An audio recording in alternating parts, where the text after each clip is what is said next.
One of my more enjoyable elements of the short game are pitching and chipping. I've spent many hours on the chipping green, pitching, chipping, hitting random shots out of rough and fairway.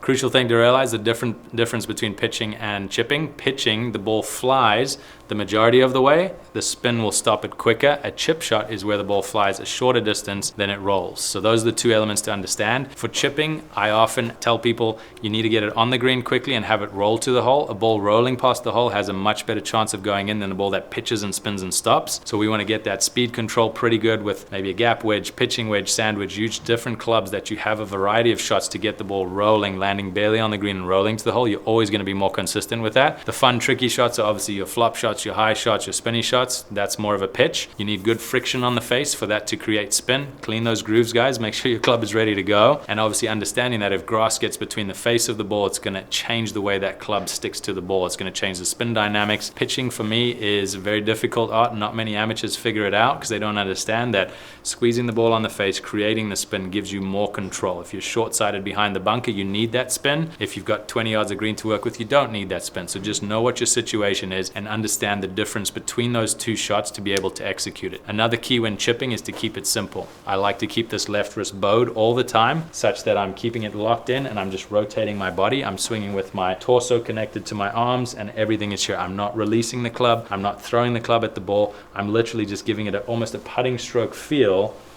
to a chip shot. You'll be more consistent that way. You keep the face angle the same, and swinging left is a huge key as well because you're going to compress that ball down into the ground for a chip or a pitch.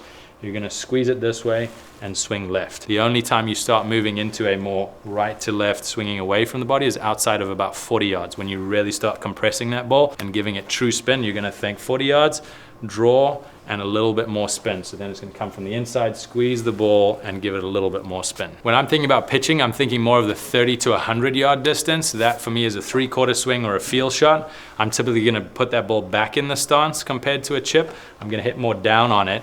I'm going to have a little bit more wrist hinge. Obviously, it's a fuller swing, so I'm not going to swing all the way to the top here. I'm going to only give it sort of a 9 o'clock swing, as I call it, with the arm parallel to the ground. That's the most I would call a pitch shot. And keys for me is just driving down on that ball, trying to hit a low draw. I'm going to feel the body basically a little bit ahead of the ball, if anything, so I can get down on the ball and compress it. Backswing is pretty simple. Straight takeaway, similar to what your normal swing would be. And if anything, closing your stance tends to help a little bit. It's going to generate more of that low sweeping draw feel.